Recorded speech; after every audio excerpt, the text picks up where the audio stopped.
"So what do you fellas have planned for after dinner?" Maxine asked. She was enjoying herself and didn't want the blind date to end. The other couple on the date was Jordan and Violet, who had been together for 2.5 very happy years. Her date, River, was a different story. He was a bit of a player, bouncing around the beds of many different women. He was Jordan's best friend for nearly their whole lives. Jordan promised Violet that he was serious now about wanting to try a relationship. River had been trying hard for about the last 6 months to find someone that he could hang out with more than once or twice. Maxine worked with Violet. Maxine started about 8 months ago when she found out her husband had been sleeping with her boss. It started at a Christmas party and continued for 10 months until Violet caught them at a hotel. "Don't be an ass to her, dude," Jordan told River a week ago. "She's still hurting and she seems like a cool girl. Violet seems to think so anyway." Jordan explained what she had been through. "If you aren't serious about trying, just tell me now. Violet'll be so pissed if you play games with her, man. For real." "I'll be a gentleman and I'll treat her like a lady," River reassured Jordan. "I'm not saying we're getting married, but I won't be an ass. That's all I ask, man," Jordan said, smiling. He felt very good about the situation. "Plus, dude, she's pretty damn hot, and works with Violet, so you know she's smart." For the next week, Jordan told River how great she was, and how pretty she was. Now they were finally on the blind date, and Jordan was right. River had never seen a more perfect woman. Her dark red hair framed her lightly freckled face in the most amazing way. Her green eyes sparkled like bright stars in a deep green sky. River didn't think he had ever seen a redhead with green eyes. "Well, this guy," River jerked his head towards Jordan, "he wanted to go to a movie. But I thought, how would I get to know this beautiful woman in a movie theater? Nobody wants to hear us talking the whole time. I had a buddy from work tell me about this carnival going on in Willard. It's called Dr. Happy's Carnival. It's like a normal carnival, but mixed with a haunted house. He said he had a lot of fun." "Oh, nice. That sounds like fun," Maxine said with a gorgeous smile. "I love haunted houses and carnivals." "Are you kidding me?" Jordan was also smiling. "You know that was my idea." River laughed. "Why you gotta bring up old shit?" River said, and they all laughed. "What do you think, babe?" Jordan asked Violet. "I know you're not a fan of scary stuff. Do you think you'll be alright?" Violet thought very hard about it. On one hand, she hated haunted houses and really didn't like rides either. On the other hand, she really didn't want to be a buzzkill. After what Maxine went through, Violet really wanted her to have a good time with River. "I think I'll be okay," Violet said, but she did have a worried smile on her face. "I'll just hang on to you." She wrapped her arms around Jordan's left arm, and Jordan kissed her on the forehead. "You know I love when you hold me tight," Jordan smiled. For some reason, Maxine felt it was a strange smile. She couldn't put her finger on it. They finished dinner while making small talk about their hobbies and work life. It turned out that Maxine and Jordan had a lot in common, even more so than he and Violet. They both loved basketball and even had the same favorite team. The two loved to camp. Despite his name, River hated camping, and so did Violet. Jordan hadn't been camping since about a week after he met Violet. He took Violet to his favorite lake, but she just complained so much that they went home a day early. That is one thing that he missed very much. It turned out they had almost identical taste in music as well as movies. Violet was feeling more than a bit jealous after all the dinner talk, not to mention a little annoyed. She made a point several times in their conversation to say that opposites attract. Each time, Jordan followed it up with a gentle, comforting kiss on the forehead. Jordan was very attuned to Violet's emotions, so he turned down the excitement a touch. He apologized with his eyes and gave her hand a reassuring squeeze. Violet was so in love with this man and was completely overjoyed that he loved her back.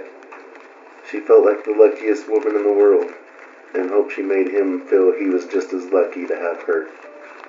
They got the check. River was happy with how things were going, so he paid for everyone's meal. He paid for Maxine's for obvious reasons.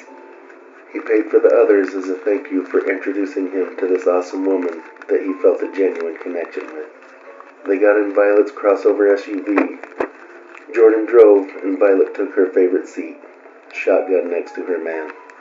They drove north to the small town of Willard. Dr. Happy liked this location because he could watch the sunset over Willard Bay. He loved watching the sunset over any body of water. It soothed his soul. He also loved this place because of the assortment of fresh fruits available. They called Highway 89 through Willard the famous Fruitway. Dr. Happy also loved fresh fruit. Jordan was surprised at how big the fair was. He was expecting a half-assed tiny carnival.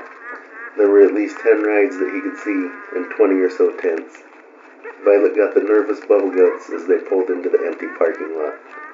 The orange light illuminating the fair, if you could call it illumination, was dim and greasy.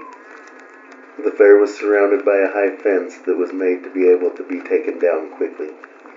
The entrance was a large archway made up of human skull decorations with 2 turnstiles underneath. The men manning the turnstiles wore dark costumes, but it was hard to tell what they were in this dirty light. "Holy shit, dude," River said in awe at the sight of this place. "This place is way creepier than I thought it was going to be. I don't know if I want to go in there." Jordan laughed at that, and Maxine even chuckled a little. "Give your balls a tug," Jordan said, and Maxine really laughed that time. Violet backhanded Jordan in the chest as he put the SUV in park. "Don't be an ass," Violet said. She didn't know why Jordan was acting like this, but she wasn't there last week when River called Jordan a sissy because he didn't want a spider to get on him. River was embarrassed, and he didn't ever remember being this mad at Jordan. "Do you want to feel how hard I can punch?" River asked with a smile that was not a real smile. Jordan knew River well enough to know that that wasn't a joke. Despite knowing that, Jordan laughed. "Simmer down, man. You know I'm just messing with you." River calmed down a little, but he was still very embarrassed. "Do you want to find something else to do?" "I really don't care. This place looks fun to me, but if you two really don't want to go in, we can leave.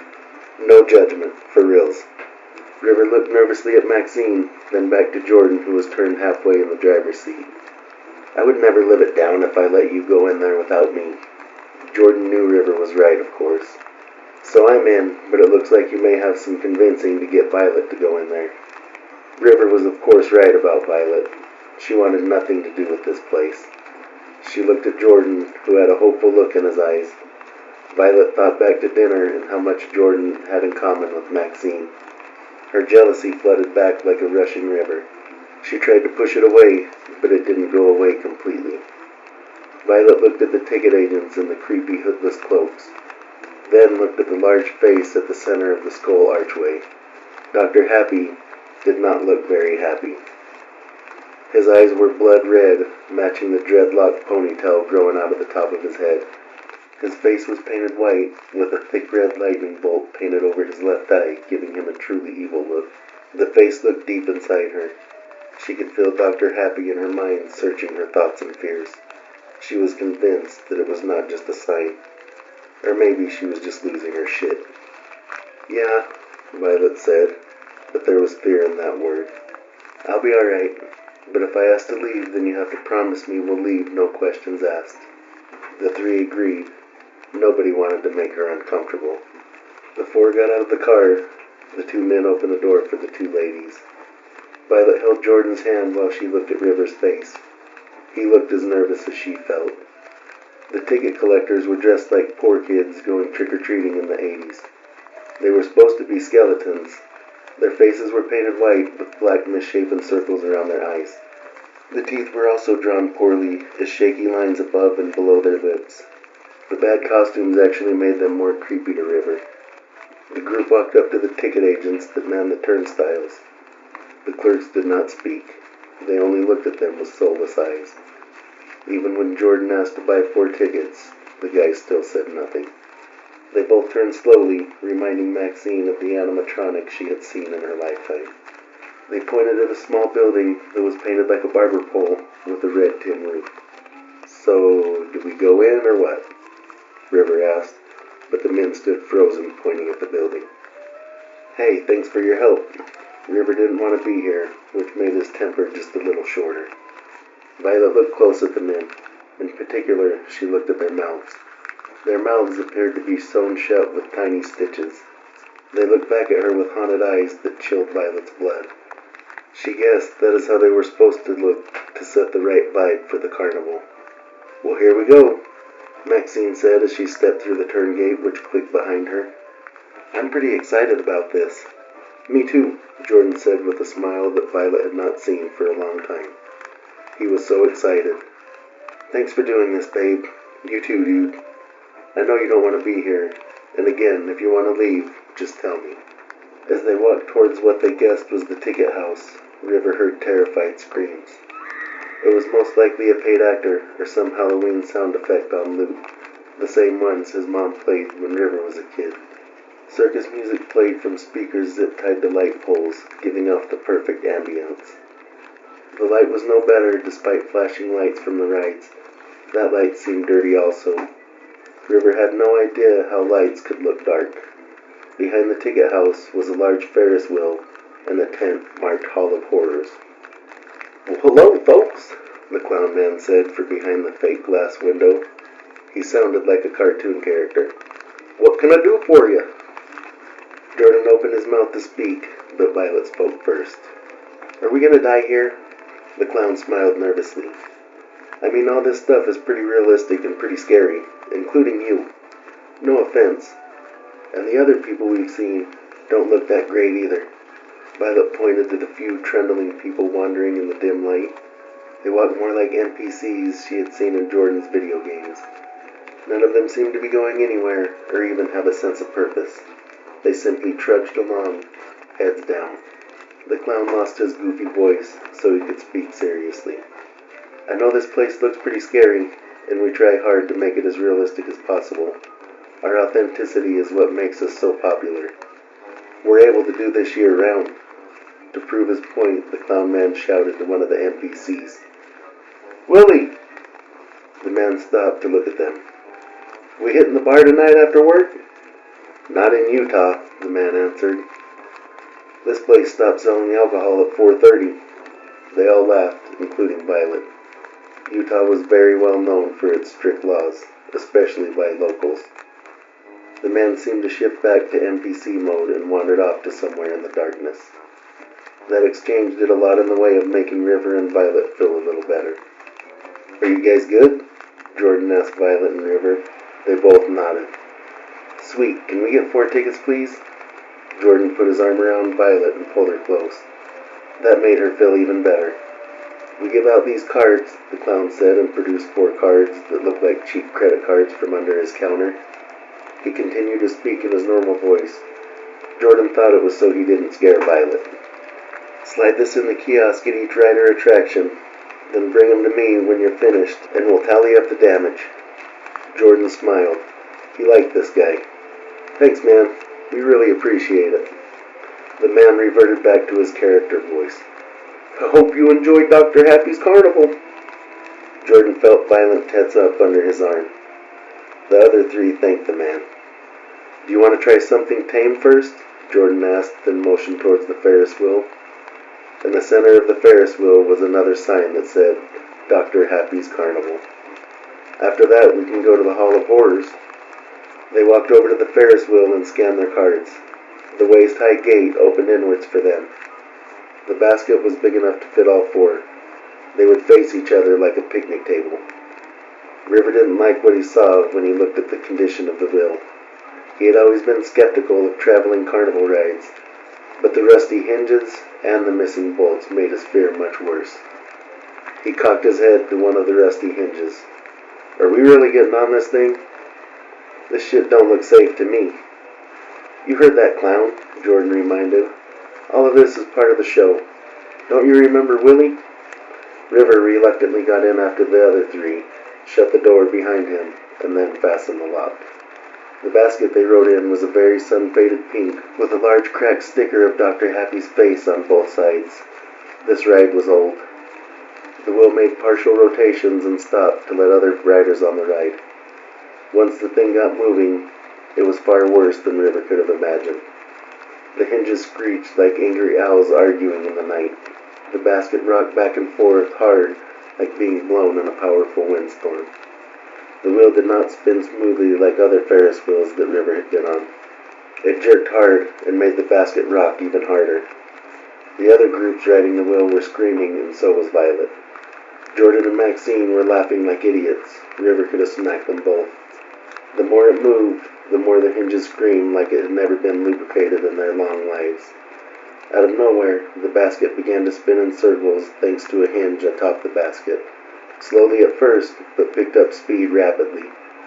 Violet became dizzy almost instantly. She always hated spinning in circles.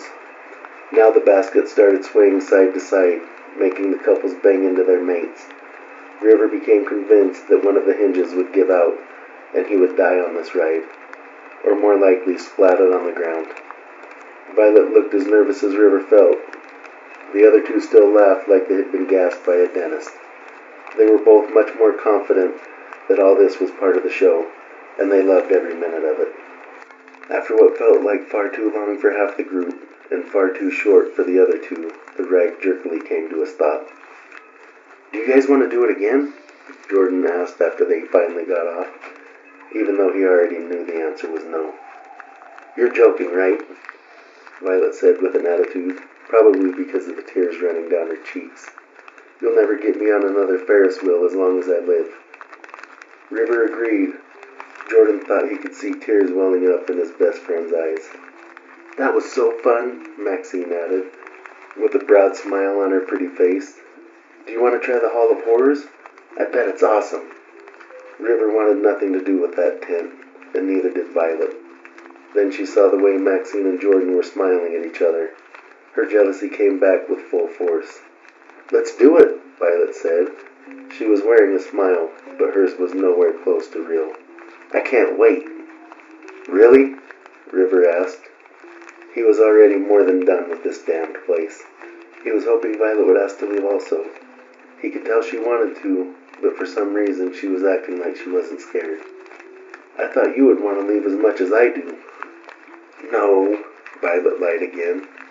"I had a lot more fun than I thought I was going to. It was scary, but it was a good kind of scary." "That's my girl," Jordan said and gave her a soft smack on the butt. "I knew you would like it once we got here." River figured out why Violet was lying, and he kind of understood. It surprised him that Jordan couldn't tell. "All right then," River knew he was outvoted. "Hall of Horrors it is." Two walked to the tent in blissful ignorance of how Violet was feeling. They both should have known her far better than River did. Violet walked to the tent, wishing she had the courage to tell Jordan how she really felt. But she had always hid that side of her from him. Violet never wanted him to see the jealous monster that she could be. So she pushed past her fear and tried to enjoy herself.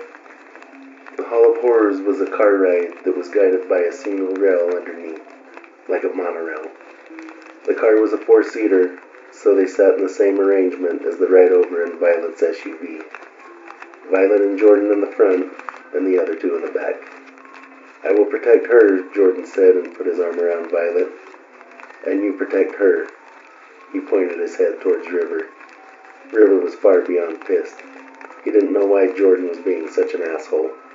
A bar came down over their laps that Jordan didn't think would be able to hold a child down. He put his arm around Violet. He could feel her shaking. Maxine put her arm around River and said, "It's okay, baby. Mommy will protect you." Then her and Jordan had another good laugh. Violet faked a laugh, then felt terrible for making River go through this alone. River did not even pretend to smile. This would be his last date with Maxine. Jordan turned to see the sour look on his friend's face. "Come on, man," he said, then grabbed River's knee. "Don't get so mad. We're all just trying to have fun." "I'm glad y'all are having fun," River said angrily. "But I think I'm leaving after this one." Jordan said nothing. He simply shook his head. The ride started and the car went through bat-wing doors into pitch darkness. The first room was a strobe light with two large glass cases along the wall. At first, the group saw nothing. Then things began to stand up. They were humanoid-shaped, but that is where the similarities ended. The things looked like gray aliens with extremely extended torsos, making them at least 6.5 feet tall with stubby legs. Their black eyes were full of pain and terror from what they must have gone through, probably still going through. Their bodies were partially translucent. The organs were slightly visible. The 6 of them tapped the glass, and Violet thought she could see tears. Maxine laughed, and the car went through the curtain into the next room. The room was lit with a black light, and the walls were decorated with 70s-style hockey masks. The masks glowed bright against the dark wall. The car turned left on the track, and 3 people jumped off the walls, making Violet scream. River didn't even react. He sat with his mad face and his arms folded. They were wearing hockey masks on their faces and their hands. That was how they were able to hide so well. Violet was actually really starting to have fun. It was intense, but she liked it. River's sour face was set in stone. Maxine put her arm around him and gave him a kiss on the cheek. She whispered something in his ear. Whatever she said made him smile.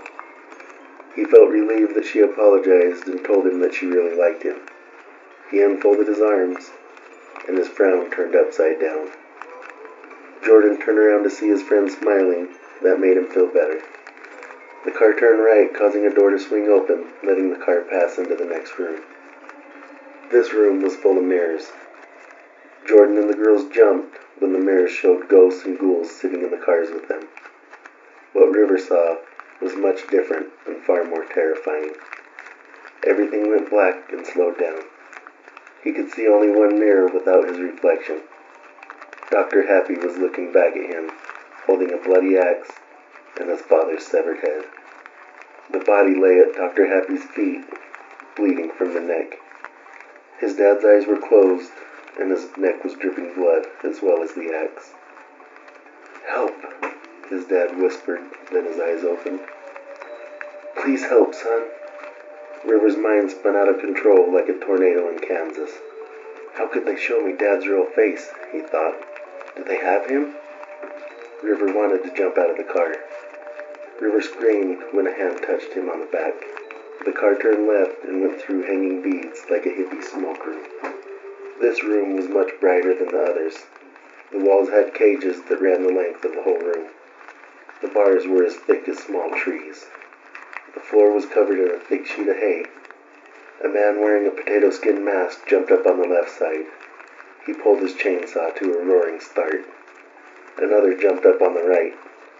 He had the same mask, but he was holding a machete. The chainsaw guy pressed his chain against the bars. The sound was loud and terrible. Naturally, everyone leaned to the right. River felt something swipe past his back. He turned quickly to see the machete guy pulling his arm back through the bars. Instinctively, he reached and felt the back of his shirt, which now had a diagonal slash across it. The car went through one final door into complete blackness. A bright light flashed at the same time as an air horn blasting loud in the small room. They all screamed, and 3/4 of the group were having fun. Violet hated that last room. The car came to a stop at the same point the ride began. The safety bar popped up quickly, allowing the 4 to exit the ride. "Screw this place," River said. "Did you guys see that shit in the mirror? Did you see that shit?" River was more upset than he had ever been in his life. "Yeah," Jordan answered, wondering what was wrong with his friend. "Some cheesy ghouls and ghosts? Why, what's up?" "Are you kidding me?" River was far more upset than Jordan thought he should be. "They have my dad! They have my damn dad!" The second time was louder. "Dude, what the hell are you talking about?" Jordan asked. River was starting to worry everyone. "Who has your dad? What are you talking about?" "I'm out of here." Before anyone could protest, River ran off into the dim light. It wasn't long before he disappeared into the darkness. Jordan chased after him, but not very far. He didn't want to leave the girls alone for longer than he had to. River was faster than Jordan. He always had been, and probably always would be.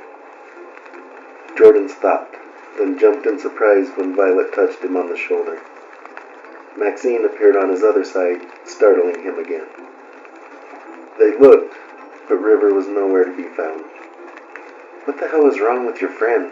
Maxine asked, not even trying to hide her contempt.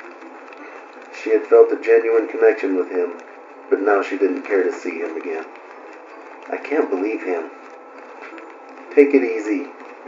Jordan was stressed, but now she had him irritated. "He's fine. I just need to talk to him." He gave her a sideways glance.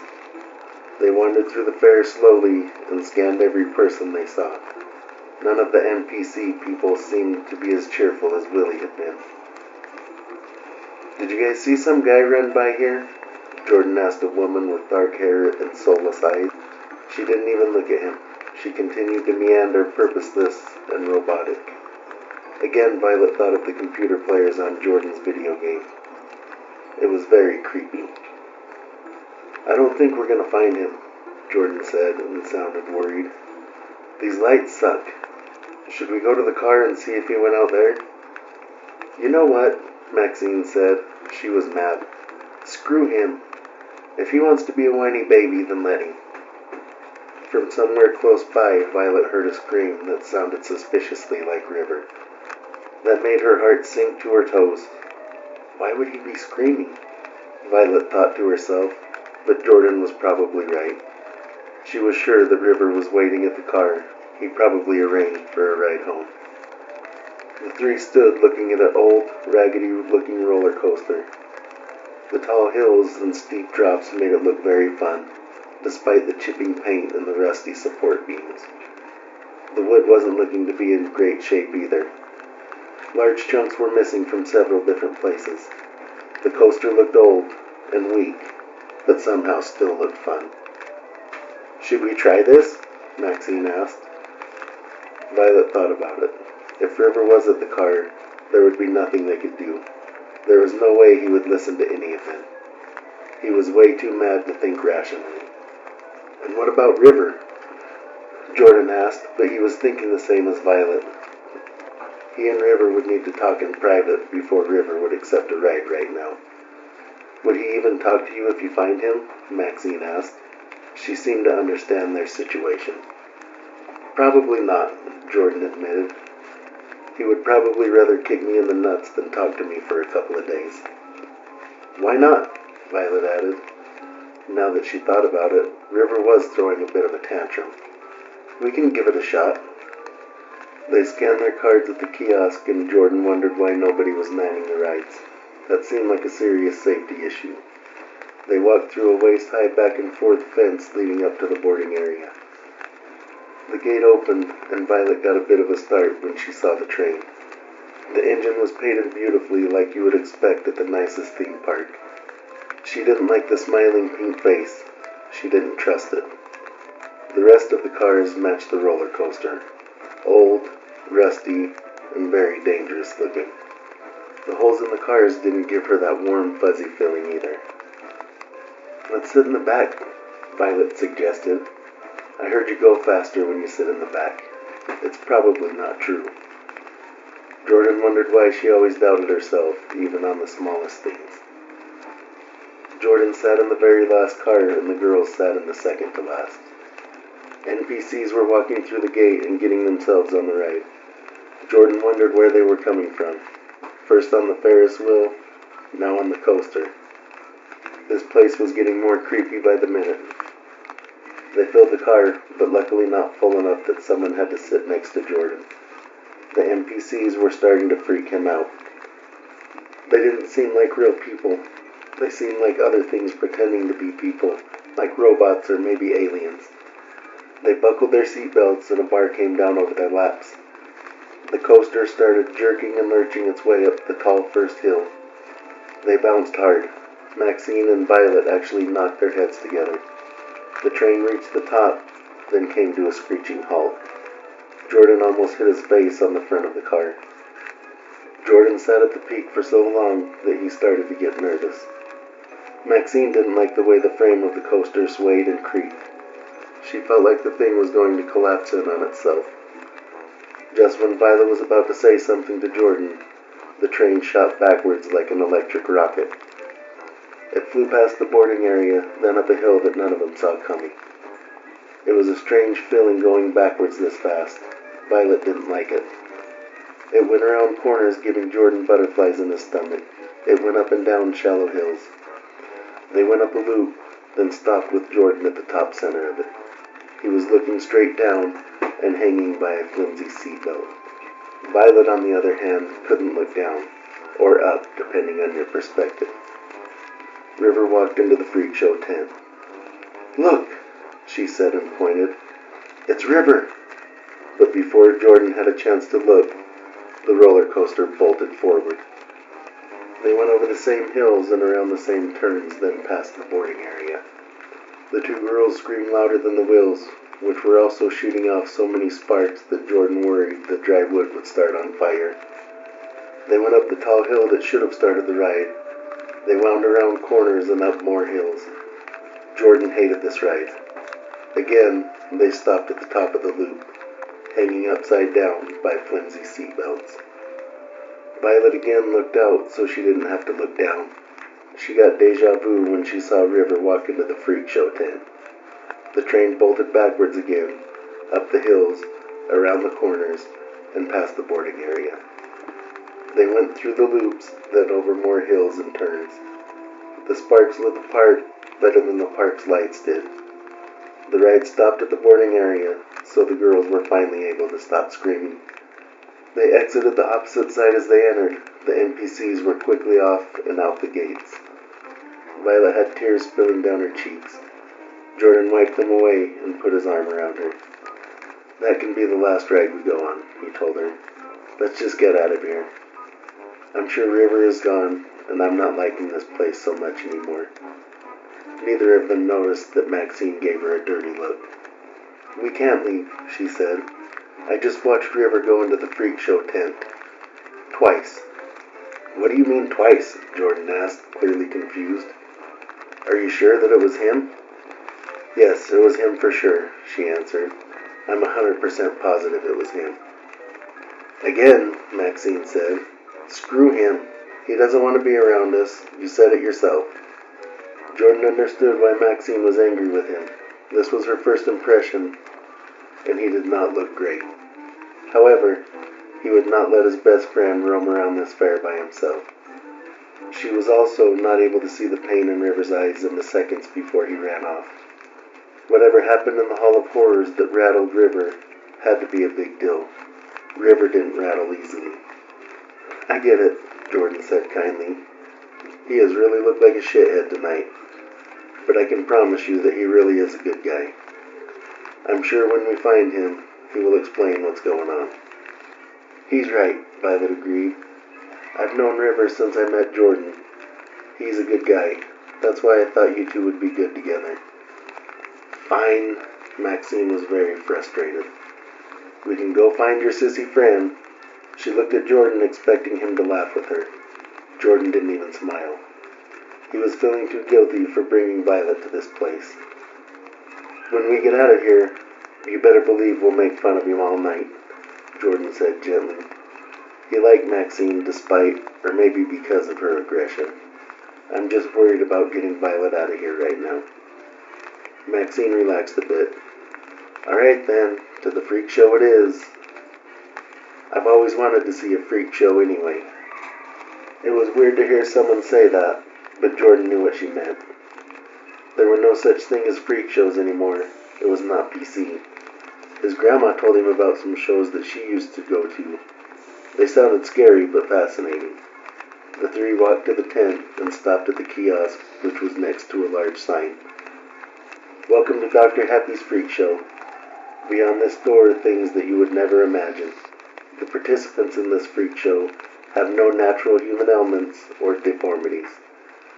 We have created these freaks in a private facility by top-level doctors and scientists. These are mostly failed experiments, but we also have a couple successes mixed in so you can see what's coming to the world. You will see our wonders mixed with nightmares. I am not going to tell you I hope you have a good time, because that would be a lie. I hope the things behind this door haunt you for the rest of your life. A message from Dr. Happy." They scanned their cards, making the gates open inward. They walked through, then opened the door. The tent was long, with at least 10 doors on either side. The first door had a faded gold plaque on it that said, "The Girls." Jordan regretted the feeling of wanting to see a freak show. He didn't even want to see who these girls were. He was not worried about being scared.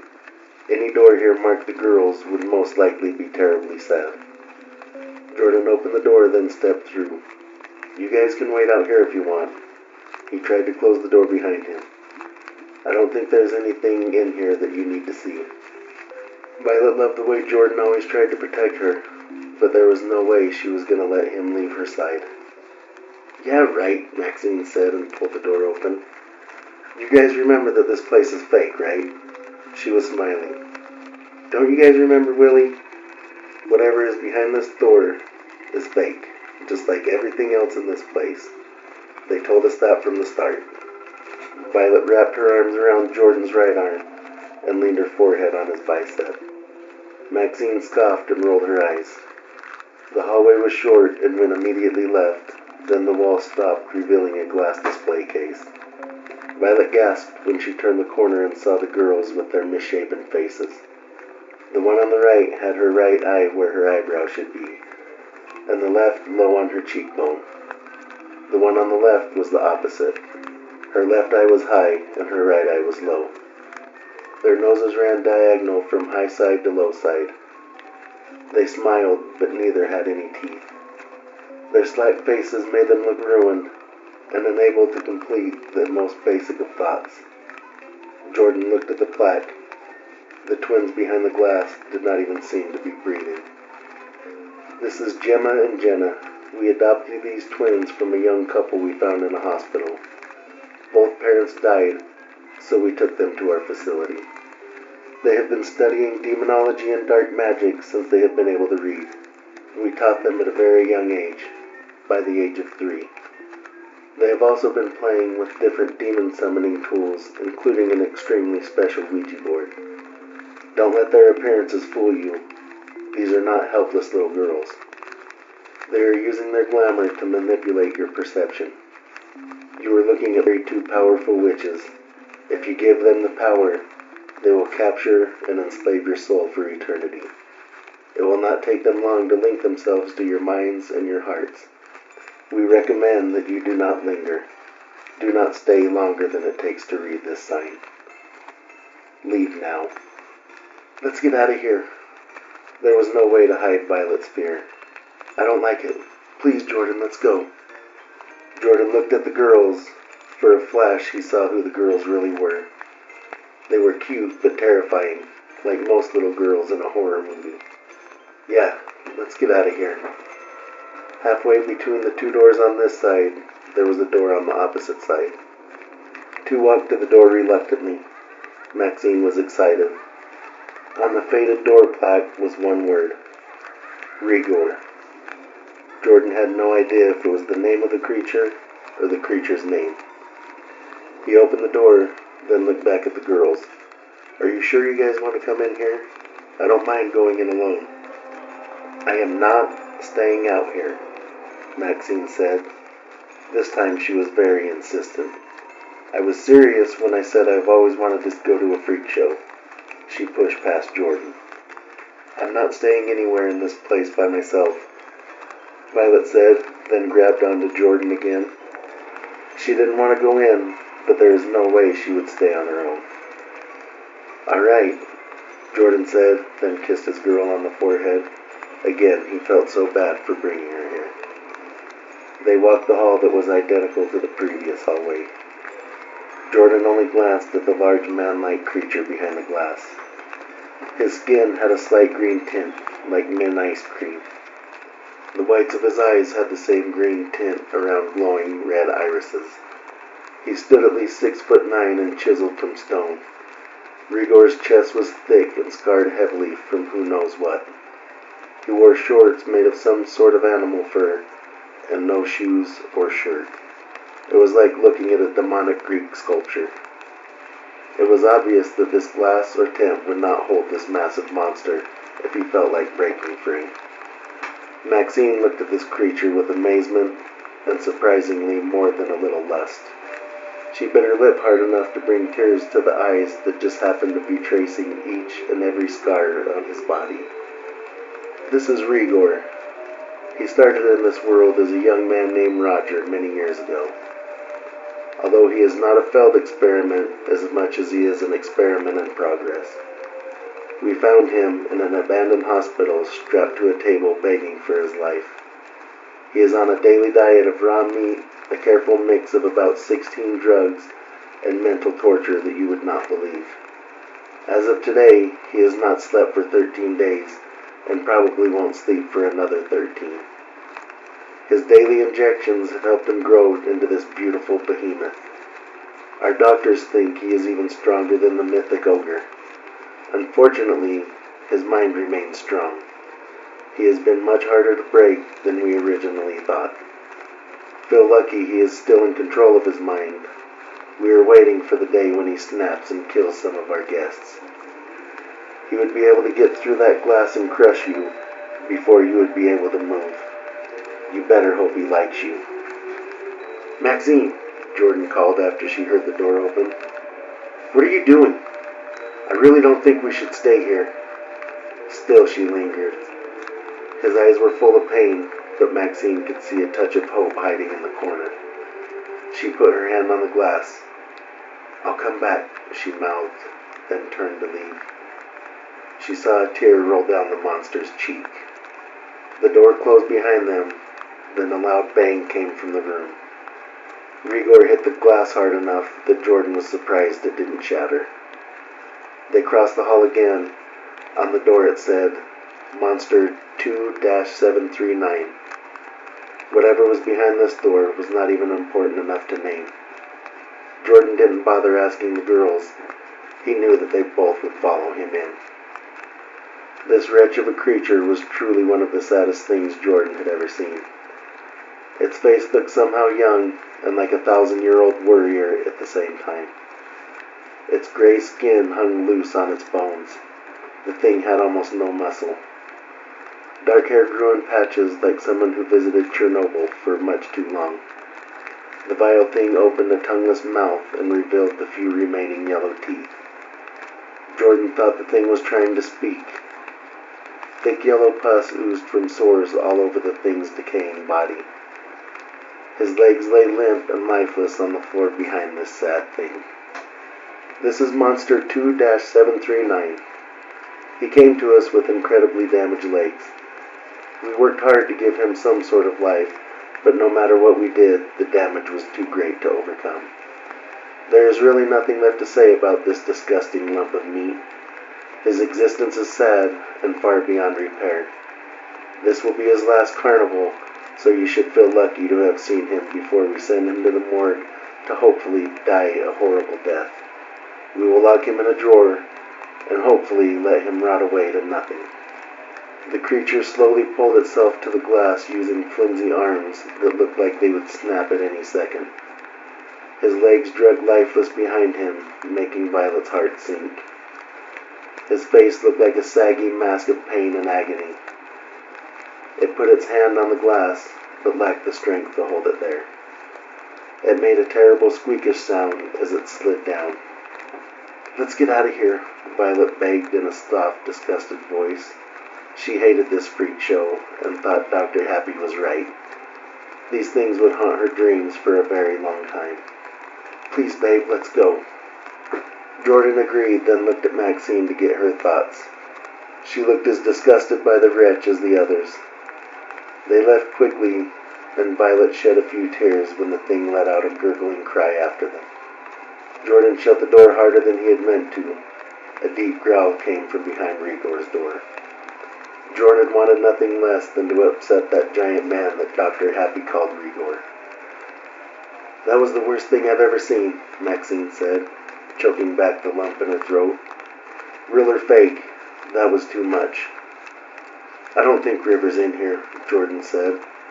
They were standing outside the wretch's door trying to come up with a plan. I don't know if I want to see what's behind any of these doors. I know why freak shows got canceled. I know that I don't, Violet added. I don't want anything to do with this carnival. I just want to go home. Me too, babe. Jordan agreed wholeheartedly. I can't leave until I find River.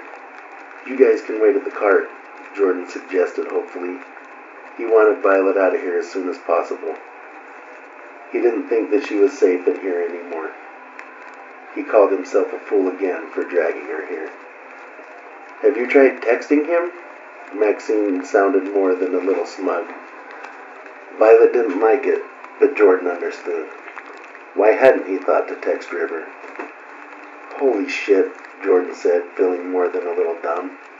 That should have been the first thing I did. Jordan pulled out his phone and sent a simple text. Dude, where you at? Then hit send. He usually has his phone out. Hopefully he texts me back soon. He put his arm around Violet, then headed towards the exit with their heads down. They didn't even want to look at the names of these poor things stuck in this nightmare. None of the three considered opening another of the doors until they passed the last one. The last door looked brand new, and the golden plaque looked fresh out of the package. It was like the 10 extended to add this last door. Jordan's eyes filled with tears and his stomach did a somersault when he read the name on the plaque. River. Jordan looked at Violet, then at Maxine. All three of them were terribly nervous. I don't want to go in there, he said. I really don't want to go in there. Jordan reached for the knob, took a deep breath, then twisted the handle. Violet grabbed his arm tight. It was her favorite position when she was scared. They both were shaking like leaves in August. They walked through the door and down the same hall as the other three. Thankfully, River was not behind the glass. Instead, a note was taped to it. This exhibit is not yet ready. His name is River, and we were lucky enough to catch him just tonight. He came to our gates with 3 of his friends and will now remain with us for the rest of his life. If you would like to see him, then please make your way to the fun house located at the southernmost corner of the carnival. A message from Dr. Happy.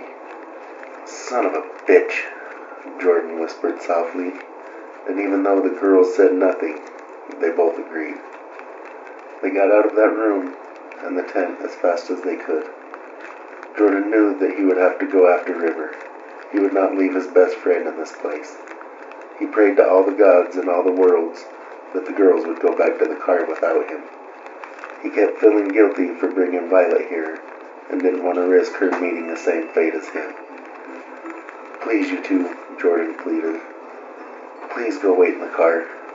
I have to get River. I can't put you in the kind of danger that's in front of me. He pleaded to Violet with his eyes, and for a moment she really thought about it. Babe, for real, I'm begging you. Violet looked into his eyes.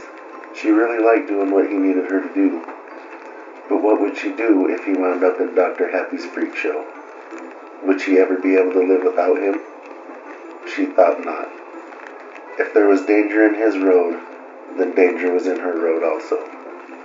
Jordan, Violet spoke in her sweetest voice, if I lost you, then I would have nothing left anyway. She looked at her feet momentarily, then lifted her eyes to meet his gaze.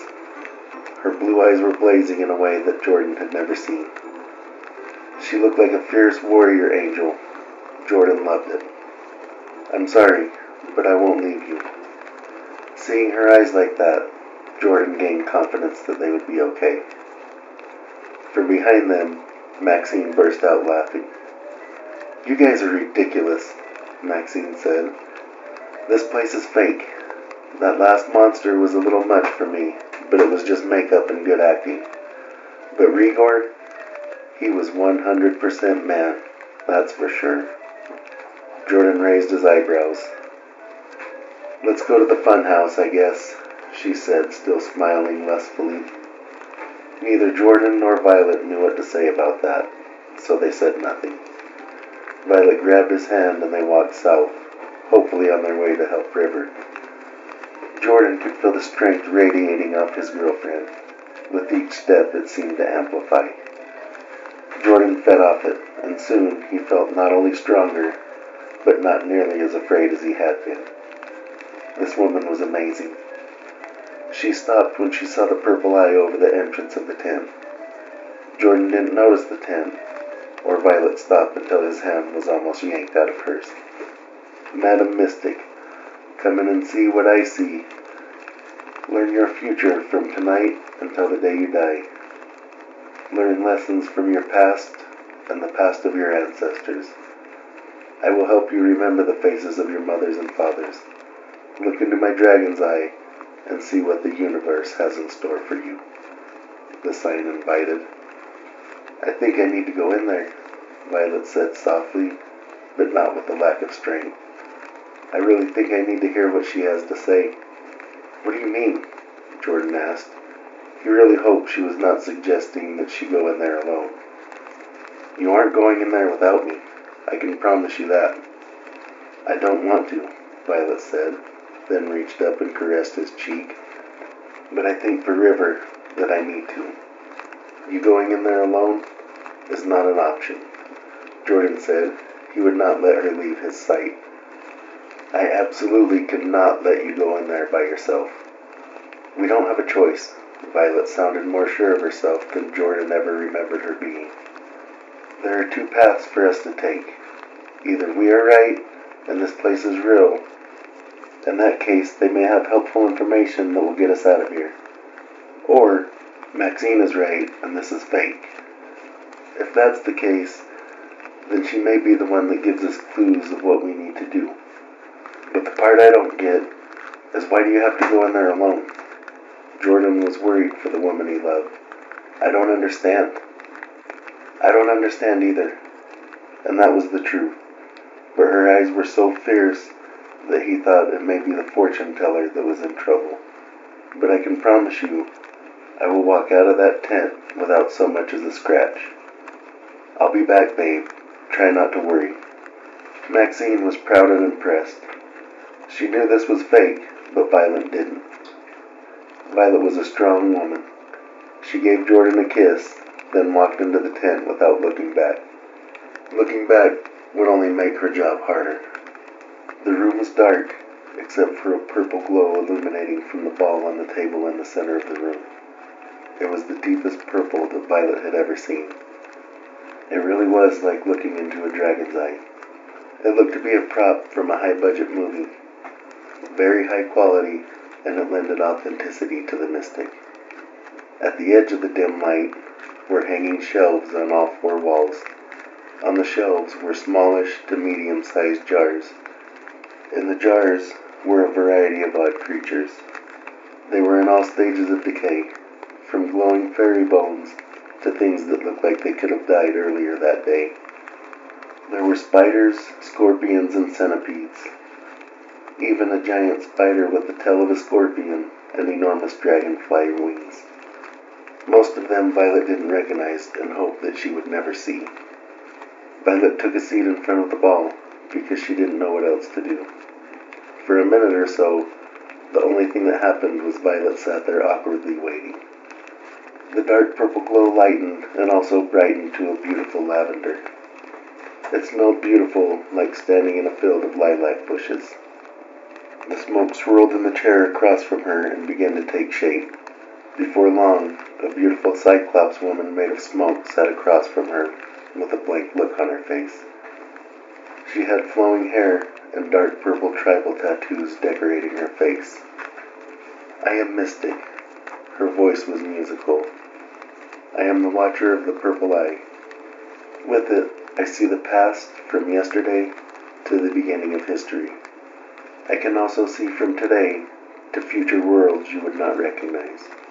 I can track your future from the smallest decision of yes, and also see the opposite future when the answer is no. I gave the eye in my head to see through the eye of the dragon and to the beyond. The smoke swished this way and that, making Mystic in a constant morphing state. I know you are here for River. The sign spoke true. He is in the fun house, but you must be careful. What's in there? Violet asked with wide eyes, but feeling dumb for talking to air. Facts or tricks, Mystic knew everything that was going on. You must stay away from the velvet room. the smoke woman answered. The velvet room will show you one thing to draw you in, but it's all a ruse. No matter what you see, in the room is a vampire, a soul vampire. He will steal your essence. You will watch him grow young while feeling yourself grow old. You must also be wary of the girl. Nobody that sees her leaves the funhouse, not even the bodies. What does she look like? Violet asked. She had lost most of the confidence she had when she came in, but when you come across this type of magic, it's intimidating. I know not, Mystic answered, for I have been given good fortune, so I have seen her not. For even with the dragon's eye and my magic, I would still not be safe. It is said that she is the daughter of the god of lies and war. I believe this to be true. Does she have a room? Violet didn't know what to ask, but she wanted to get as much information as possible. She loathed the idea of the funhouse. She roams the house like wind over a plain, which is to say she roams freely, Mystic answered. She likes mirrors. I know not how I know, but I do know. You must stay away from her. You mustn't see the girl. You must stay safe. If you must sacrifice Jordan, then you must. But a millennium of future events depend on you living.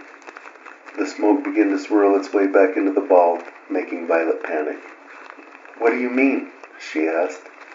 I have so many questions. Please wait. Is Jordan in danger? But the shape was no longer mystic. It was the shape of exhaled cigarette smoke. After only moments, Violet sat alone in the room, wondering if that just really happened. The ball went black. Inside the tent was still filled with a dim purple glow. She stood up. Maybe Jordan could make some sense of everything. She walked out of the tent and screamed when she saw Dr. Happy towering behind her man with a hunting knife to Jordan's throat. Jordan looked calm enough, like nothing was happening. How was he this calm with that lanky clown holding him hostage like that? Violet blinked, and Dr. Happy was gone. What the hell was that, babe? Jordan smiled a nervous smile. You look like you just saw a ghost. Violet knew Dr. Happy had been there. Maybe not his body, but his presence was threatening Jordan. Yeah, Violet answered. I just thought I saw something behind you. Dr. Happy had his eyes on them for sure. Maybe Mystic was a minion, but Violet thought not. Mystic seemed like a captive. In light of what she saw, Violet decided to keep what Mystic told her to herself. That was just creepy as hell and made me jumpy. Are you alright? You look pretty freaked out. Maxine was genuinely concerned. Violet nodded, then Jordan walked to her and wrapped her in his arms.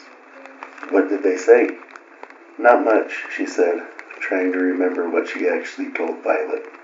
Her memories were fading like a dream when you wake up in the morning. She said it was dangerous, and we can't see the girl, but everything else is rolling away like the tide. She has never seen the girl, so we don't know what she looks like. She scrunched her face up comically. Jordan recognized that as her thinking face. That's all I can remember. Jordan was a little frustrated, but he would never let Violet know that. He didn't understand how she could forget from there to here. What happens if we see her? Jordan asked. Is she like a toddler, or like 9? How little is she? She didn't say, but I think seeing any little girl in there would not be a good thing. Jordan picked up on her sarcasm and didn't care much for it. She usually wasn't like that with him, but she was a bit frustrated at herself for forgetting so quickly. Or I don't remember. I'm not sure which. Damn, Jordan said. He hoped his frustration didn't come through in that one word. You're probably right, though. There's probably only one little girl in there. Well, to the funhouse it is. He sounded as excited as Violet felt, which was 0% excited. They walked almost blindly, not even looking at the rides or the tents. Violet didn't even want to look at the people, or more accurately, the not people. Jordan was done with this place. He wished he had never seen that ad on his profile page, or he wished the women would wait in the car. then thought of the blaze in Violet's eyes and was glad that she was here. It took them less time than they hoped to reach their destination. The outside of the funhouse looked like the background to a low-budget children's show. The bricks seemed to be made of foam and painted badly with charcoal. The main entrance was a castle-style gate that was about twice the size of a normal door. Above the entrance door was a window covered by batwing-style fake wooden blinds.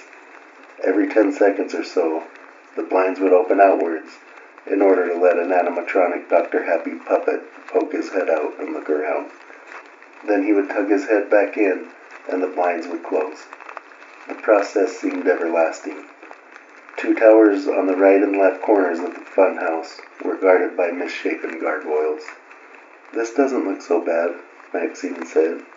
She was a little nervous and failed to hide it. About 90% of her still believed this place was fake. "It's kinda cheesy."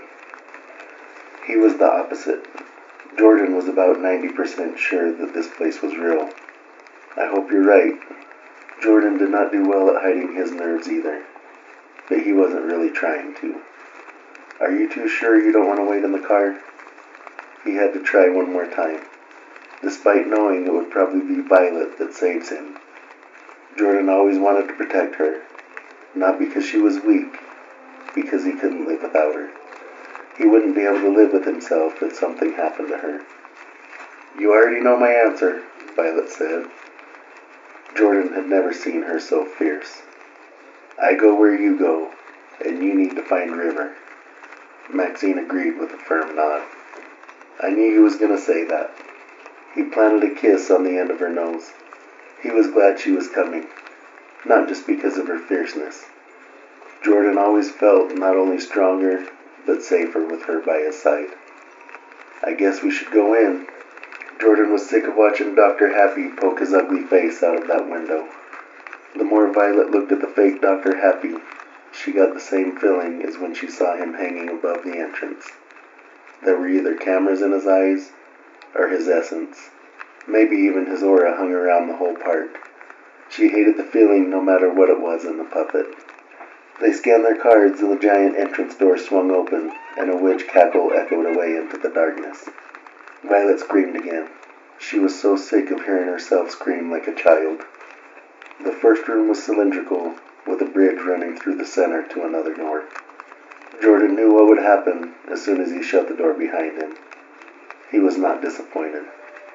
The room slowly began to spin, then the lights went out, leaving them in complete darkness. The blackness was brief because starlights were projected covering the spinning cylinder. The feeling of motion was instant. Maxine grabbed the handrails to steady herself. Jordan laughed. This was his favorite part of every fair. He always loved the feeling of floating through space. The room flashed a blinding blue, followed by a loud boom that was louder than any thunder Jordan had ever heard. The 2 women pushed past him and out the door to the next room. Jordan didn't loaf, nor did he hurry. He would at least enjoy one thing tonight. When he got to the next room, Jordan wished he would have hurried. He opened the door, Maxine was gone, and Violet looked terrified. "What happened to Maxine?" Jordan asked as he scanned the red carpet hallway. The walls were the same red, and both were decorated with royal-looking gold designs. At first, Violet said nothing. She just stared down the hall with wide eyes. "Violet, where is she?" "Something took her." Despite the tears in her eyes, they blazed with the strength of a renegade. Jordan had no idea why that word came to his mind, but it felt right. "We walked in, and she bumped into a standing shadow, or a dark puff of smoke. It was not shaped like a man. She fell and it grabbed her feet, and it dragged her behind the door." "Boop, boop, diddum, daddum, waddum, choo." The singing voice was that of a young girl. She sang beautifully, but could not have been more than 8 or 9. "And they swam all over the dam." "My mom used to sing that song to me," Violet said. Her voice sounded distant, like she slipped into the past for a flash. "How are they in our heads like that?" She asked, but didn't really expect an answer, and she didn't get one. Well, that sounds like a little girl to me, Jordan said, and Violet agreed.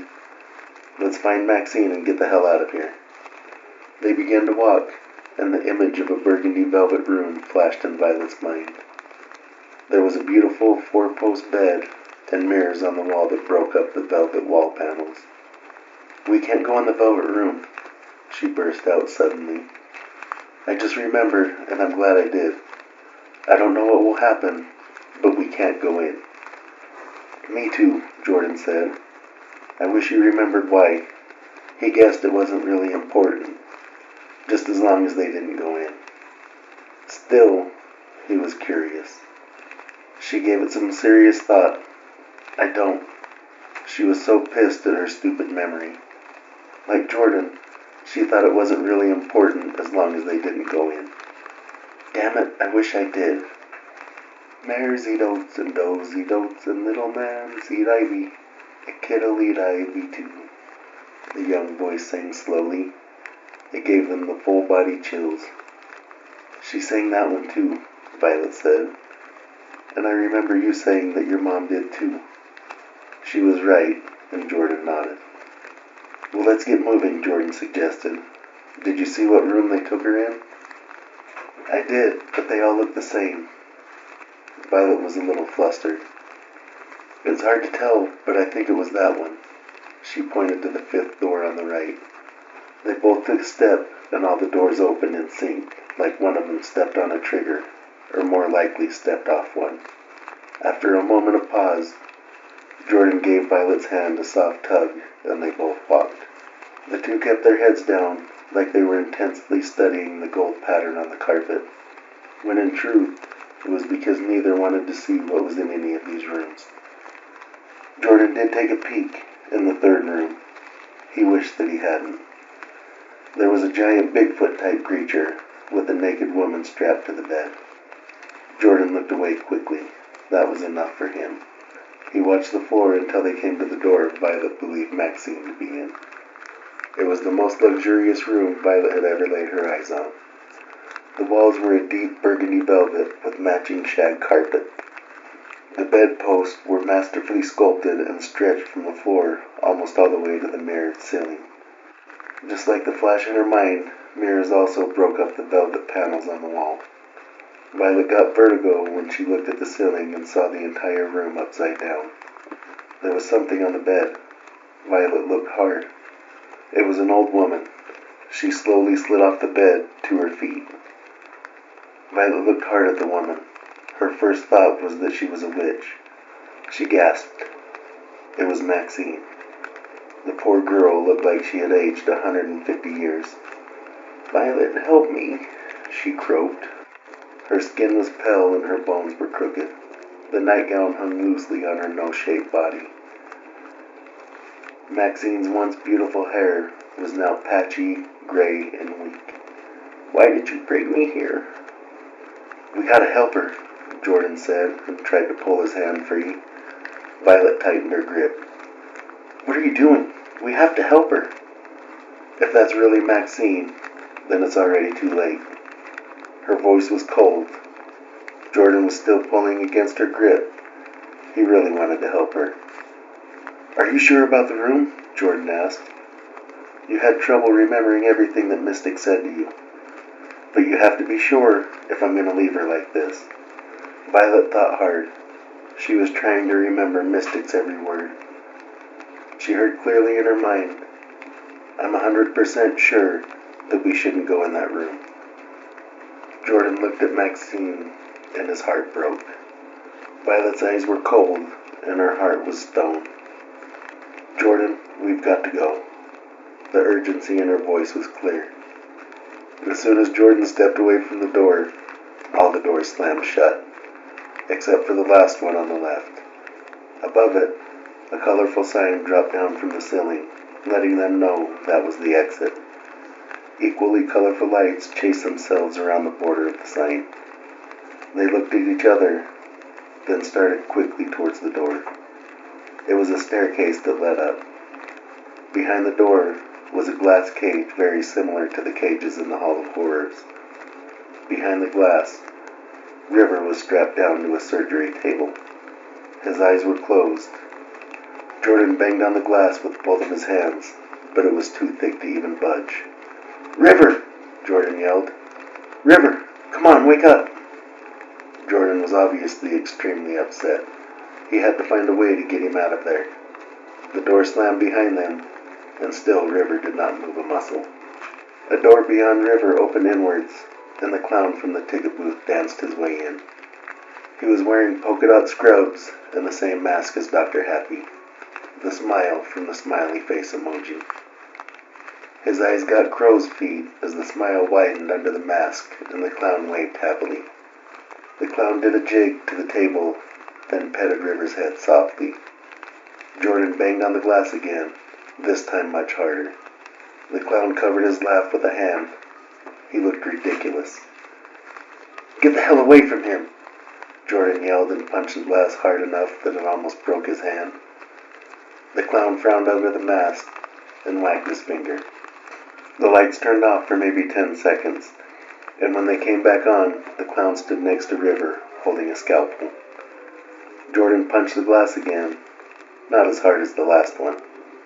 Neither the clown nor River paid Jordan any attention. The lights went off again, but not as long. This time, when they returned, the clown was inching the scalpel towards River's naked chest. River's eyes opened suddenly, and he tried to sit up. He almost got cut. The lights went out again.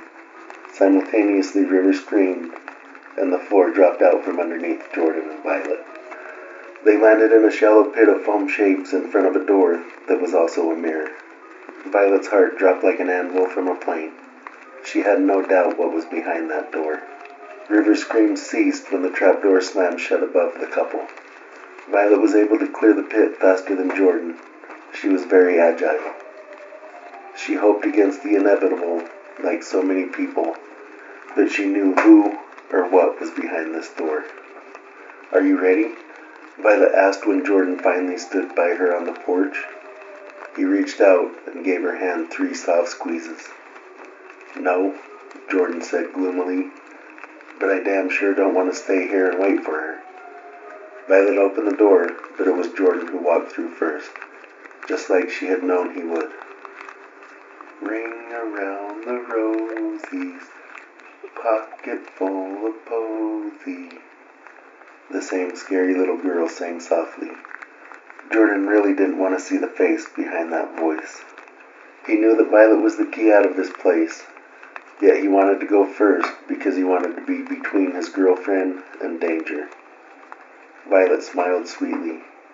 She was so in love with him. She knew she had to get out of here because these two had a long life to live together. She let out a short burst of laughter when Jordan walked face first into his reflection. He was always good for a laugh, whether it be intentional or by accident. Jordan rubbed his forehead, and Violet grabbed his hand. "Eeny, meeny, miny, mo," she sang from somewhere in the glass catacombs. "Ollie, ollie, oxen free." "Let me lead, babe," Violet said kindly. "You took 3 steps and almost broke your nose." Jordan didn't want to let her lead. He felt he should be protecting her with his life. She read the look on his face as easily as she would read a children's book. "Don't worry, babe. I got this." She still had that renegade blaze in her eyes, so he stepped aside and let her take the lead. Now he had to hope danger would come from behind them. "Catch a tiger by the toe," she sang. "Ashes, ashes, we all fall down." Jordan thought she really had her nursery rhymes all mixed up. Violet got moving, and Jordan was far beyond impressed by how quickly she moved through the maze. Now he could hear a soft tapping on the glass coming from all around them. Violet moved to what she hoped was the exit, but with mirrored walls, floors, and ceilings, it was hard to tell anything. She rarely even had to backtrack. Jordan wondered how she was so efficient. Violet was better than a wolf with the scent of easy prey. Violet and Jordan sitting in a tree. Kissing. Jordan was not real excited that the daughter of the god of evil knew him by name. But the bigger problem was, she was very close now. He had no doubts that the little girl had the maze memorized, or maybe could travel through walls. Violet picked up the pace, arms in front of her guiding her like a cat's whiskers. Jordan looked back and thought he could see a small shadow reflecting in the mirrors. Jordan's heart was trying to beat its way out of his chest, and Violet started to breathe hard. But he thought more out of fear than tiredness. They had to get out of here. "Tag, you're it. Tag, you're it," she sang, then giggled. "Tag, you're it." Her laugh became more wild as if she knew they would not escape. "I'm going to get you." The footsteps were right behind them, and catching up like Jordan was a cat and the girl was its ass on fire. "Come on, babe." Jordan tried to hide his nerves. "I know you can do this." Jordan looked back again. He didn't want to, but he felt like he had to. From the shadow, Jordan could tell that she was right behind them. Violet hit a dead end. There was a wall in front, and one on either side of them, with the devil girl nipping at their heels. The two took turns banging on different walls, hoping that one of them would be a door, or maybe break. The girl was giggling with excitement. Jordan watched behind them to see what this demon girl looked like. He saw a turquoise shoe poke its nose around the corner like a nervous mouse. If Mystic told Violet the truth, then they were about to die. Suddenly, the wall to the left opened outward to the dimness of the carnival. They ran out, and Jordan slammed the door behind them. Silently, they both prayed that she couldn't leave the fun house. After a full minute of silence, neither was even breathing. The two assumed that they were safe. Jordan looked around to get a bearing of where they were and how to get out of here. Maxine and River stood stiffly 10 feet away with very awkward smiles across their faces. River had fresh stitches and blood around his head, like someone had taken the top off. Maxine looked old, but not ancient like the woman in the room. "Holy shit," Jordan said, then ran over to River to give him a hug. However, Jordan stopped short. They were standing funny, kinda stiff, like they froze during a robot dance. "How did you guys escape?" "Why would we need to escape?" River asked. "It was all a joke." His voice was different. It was almost River's voice, but maybe AI generated. "We brought you here as a joke, haha." Was he suggesting that he and Maxine set everything up? That would have been impossible. They never had a chance to meet before tonight. Maxine also had that terrible AI-generated laugh. Jordan didn't like it. Dr. Happy and his clowns turned his best friend into one of the meandering dummies walking around the park. He looked at Violet and could tell that she also didn't trust them. "What's wrong with you, dude? What happened to your head?" Violet asked. Violet stepped behind Jordan, not to hide, but to initiate an escape if needed. "What do you mean, my good friend?" There was that damn creepy voice again. "We are okay," Maxine added in an equally creepy AI voice. "I think you are just frightened." Violet stepped back, still holding Jordan's hand. She squeezed it softly 3 times. She took off, and Jordan was right behind her. The fake Maxine and the fake River gave chase. Jordan hoped that the fake River was not as fast as the real River. If he was, then Jordan was screwed as well as Violet. In his mind, a voice said, "Violet must stay safe. No matter what, keep her safe." Violet led Jordan through a maze of not people and wondered where the hell they had all come from. The carnival was nearly empty the whole time until now. Maxine and Jordan made no effort to dodge anyone. They just ran through everyone like a bull in a china shop. Luckily, that slowed the fake people down so the real people could get further away. Violet could see the gate and even her car. She skidded to a stop when she really looked at the gate.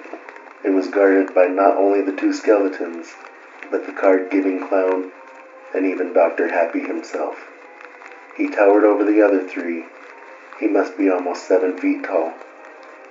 Jordan looked back, and to his dismay, the mob of NPCs had come to life and began giving chase.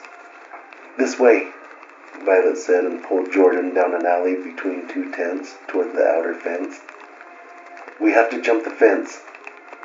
Of course she was right, but this time Jordan would make her go first. If one of them had to suffer, then it was going to be him. The mob ran through the tents. Luckily, they didn't appear to be that bright, and most of them got tangled up. River and Maxine were at the head of the group. These two were still able to think. Violet hit the fence, then was over with a flash.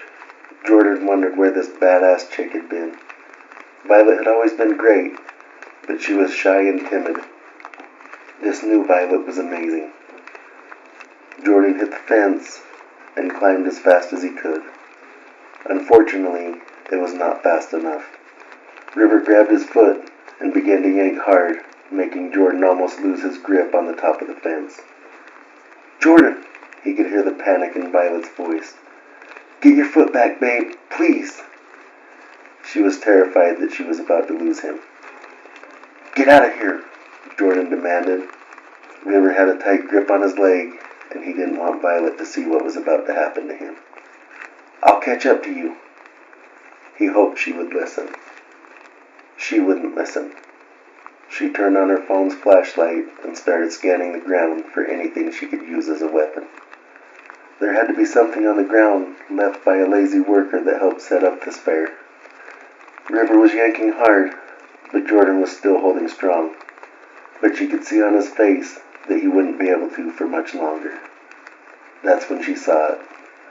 A chunk of rebar barely peeking out of the dirt. She yanked it free. It came up more easily than she would have thought. Now Dr. Happy was charging with long, lanky steps, followed by his 3 minions. Violet sadly looked at the fake River. He had been such a nice guy, and now he was a monster trying to kill his best friend, or at least change him. River was so focused on Jordan that he didn't see Violet shove the rebar through the fence and into his eye until it was too late. He screamed and let go of Jordan's foot. The fake Maxine had been so sure of victory that she was slow to react. Jordan cleared the fence and was next to Violet in the blink of an eye. The two ran into the darkness of the morning towards Willard Bay without a single thought of Violet's SUV. The dim lights dimmed until they were hardly visible before the couple slowed. Nothing gave chase. Maybe they were restricted to the boundaries of the carnival. Both of them pulled out their phones when they vibrated at the exact same time. Violet had a message from Maxine and Jordan from River. Both said the same thing. "Dude, where you at?" Thanks for coming on a ride with Lost Souls. Please come back next week for another drive and another story.